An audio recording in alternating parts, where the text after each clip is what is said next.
Salut à tous, j'espère que vous allez tous très bien. On se retrouve pour un nouvel épisode d'Actu OM. Je suis très content de revenir avec ces vidéos d'actu et de mercato, puisque j'adore couvrir les périodes de transfert comme vous le savez. Avant de commencer cette vidéo, je tiens à rendre hommage au jardinier disparu tragiquement hier dans un accident à Lorient suite à la chute d'une rampe qui sert à traiter la pelouse. J'ai une pensée émue pour lui et pour ses 3 enfants dans cette terrible épreuve. Cette vidéo est sponsorisée par OneFootball, l'appli numéro 1 sur le foot, qui vous permet justement de suivre l'actualité du foot quasiment en temps réel. Une appli totalement gratuite qui est disponible sur Android et iOS. L'appli vient d'ailleurs d'être mise à jour récemment avec des nouveaux coloris. Ce qui est intéressant pour des passionnés de l'OM comme nous, c'est qu'on peut personnaliser l'application en choisissant l'OM comme notre club favori, ce qui permet d'avoir un feed et des notifications qui sont axées justement sur notre club préféré. Pour l'OM, vous avez par exemple accès à des statistiques, au classement des compétitions, à la liste complète de l'effectif avec même les jeunes joueurs qui viennent de signer pro. Pour les fans de Mercato, vous avez accès à un onglet transfert qui récapitule les transferts conclus, mais aussi les rumeurs évoquées. Le lien de téléchargement est en description, n'hésitez pas à aller télécharger l'appli, je suis sûr que ça va vous plaire. N'hésitez pas à nous suivre sur Twitter et Insta, les liens sont en description. N'oubliez pas le petit pouce bleu et de vous abonner en activant la cloche pour recevoir une notif à chaque sortie de vidéo. Vous pouvez aussi rejoindre le Discord, le lien est en description. On a déjà une petite communauté sympa pour discuter de l'OM entre passionnés. Petite question pour vous avant de commencer cette vidéo, est-ce que vous êtes confiant sur la prolongation de Thauvin ou est-ce qu'à l'inverse vous pensez que son départ est inévitable en juin prochain?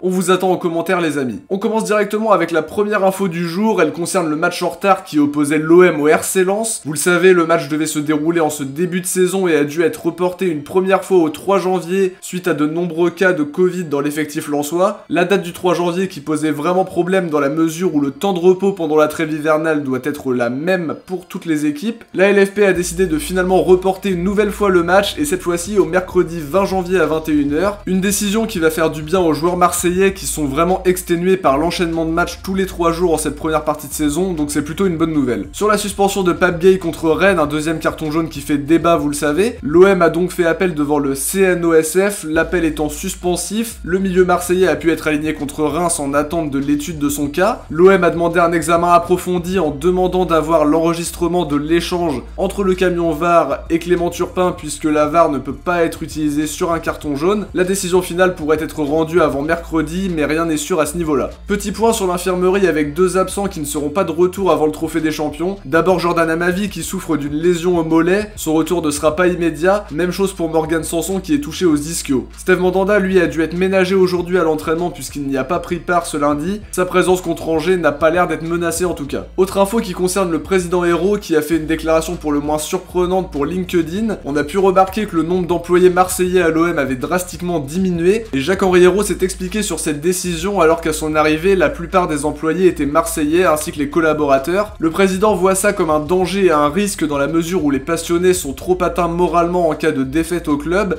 et ce qui aurait selon lui atteint la productivité, ce qui peut expliquer les recrutements de personnes non passionnées ou même l'arrivée du Gouvrard au poste d'Head of Business cet été. Des déclarations qui font polémique chez les supporters puisque la passion est le principal moteur de l'OM et qui ne vont faire que renforcer le désamour de JHE chez les fans. Il a également critiqué la chaîne OM TV qu'il jugeait comme archaïque et que c'est pour ça qu'il l'a supprimée en 2018 pour développer la stratégie sur les réseaux sociaux et sur le full digital. On lui demandera en tout cas de privilégier le sportif qui est le principal moteur d'un club de football, faut pas l'oublier. On passe maintenant aux infos mercato avec tout d'abord une piste intéressante pour le poste de latéral droit, celle qui mène à Brian Reynolds, latéral américain de 19 ans qui évolue au FC Dallas. Pablo Longoria qui a des yeux partout aurait coché son nom sur la shortlist du club d'après les infos du site officiel de la MLS. Seulement la concurrence est très rude, on a la Roma, la Juve et le Milan AC comme concurrents. La Roma aurait même formulé une offre avoisinant les 7,5 millions pour s'attacher ses services. D'après Calcio Mercato, le joueur a même un accord sur la base d'un contrat de 3 ans. Une piste logique pour la Roma qui a perdu Florenzi cet été et qui cherche un joueur pour épauler Karsdorp. Autre intérêt concret pour Brian Reynolds, Bruges qui propose également 7 millions pour récupérer le joueur. Autre info qui concerne Kostas Mitroglou, après des prêts ratés, il est revenu cet été au club sans la perspective de retrouver le groupe pro et de montrer ses qualités. Une situation délicate et pour relancer sa carrière, il pourrait rebondir en Grèce, à l'Olympiakos, club pour lequel il a joué entre 2007 et 2014, puis en prêt entre 2014 et 2015. Selon le média grec Sport Sport 24, un accord verbal existe entre le club et le joueur. Mitroglou aurait même accepté de baisser son salaire. Il ne reste plus qu'à trouver un accord avec l'OM qui sera sans doute très heureux de se séparer d'un gros salaire qui ne joue pas la moindre minute et qui plombe plus les finances qu'autre chose. Sur la piste, Joachim Meile, le latéral droit danois, aurait dû rejoindre l'OM cet hiver dans le Money Time si son club de la Gantoise n'avait pas fait une surenchère de dernière minute. Son départ du club belge semble inévitable pour ce mercato d'hiver, seulement ça ne devrait pas être à l'OM si on se fie aux infos du média belge Nieuwsblad qui indique qu'il devrait rejoindre l'Atalanta au mercato d'hiver puisque l'opération est en bonne voie. Le média parle d'un transfert de 11 millions plus bonus qui avoisinerait au final les 15 millions d'euros. Du côté de la Gazzetta dello Sport en Italie, on évoque un transfert de 8 millions et une somme finale de 11 millions avec les bonus. Un accord de principe aurait été trouvé et Joachim Meile s'éloigne de l'OM alors que le club n'a plus Hiroki Sakai à ce poste depuis le départ de Bounassar au Bayern dans les derniers jours du mercato. Alors maintenant, le Disport a évoqué deux pistes principales. L'OM reste attentif à la situation de Kenny Lala. On en a parlé un petit peu sur Twitter, c'est plus le même joueur qu'il y a 2 ou 3 ans. Je suis pas forcément hyper charmé par la piste, même si le joueur est en fin de contrat dans 6 mois et peut représenter une solution à moindre coût. L'autre piste évoquée par le site, celle qui mène au Messin Fabien 111, une piste qui me séduit quand même beaucoup plus et pourrait être une bonne solution pour concurrencer Sakai, qui cette saison joue absolument tous les matchs sans possibilité de se reposer du tout. Pour l'avenir de Boubacar Kamara, on a eu quelques infos, vous le savez, la liste de prétendants est longue. On a parlé du Bayern, de City, de la Lazio, du Milan AC et même du Barça qui a une hécatombe de blessures en défense. D'après Mundo Deportivo, l'OM en demande 60 millions pour lâcher son minot. Le joueur a indiqué être focus sur l'OM et que ses agents travaillent sur son avenir. Son contrat avec l'OM court jusqu'en 2022 et il a confirmé en conférence de presse que des discussions ont débuté entre Longoria, ses agents et sa mère pour évoquer une éventuelle prolongation de contrat. Pour le cas de Florian Thauvin, on sait que le Milan AC est attentif à sa situation. La légende Paolo Maldini l'a confirmé lui-même au micro de Téléfoot il y a quelques semaines de ça. Une déclaration qui a flatté l'ailier marseillais mais qui a vraiment agacé le tandem Longoria-Villas-Boas. La dernière confirmation en date vient de Tutto Mercato Web et de son journaliste Enzo Bucchioni qui indique que Thauvin a d'ores et déjà un accord avec le club milanais pour juin prochain. Une info qui confirme qu'une prolongation n'est pas à l'ordre du jour et cet accord a beaucoup irrité Marseille qui voit un de ses joueurs les plus bankables prêt à partir libre. Il indique également que c'est difficile de lâcher quelques millions en janvier pour l'avoir tout de suite, mais que ce n'est pas impossible. Les médias s'accordent quand même à dire que la blessure de Zlatan Ibrahimovic pourrait en tout cas pousser les Rossoneri à opter pour un renfort dans l'axe plutôt qu'un ailier dans l'immédiat. Sur le cas Strootman qui a un salaire exorbitant pour un temps de jeu super réduit,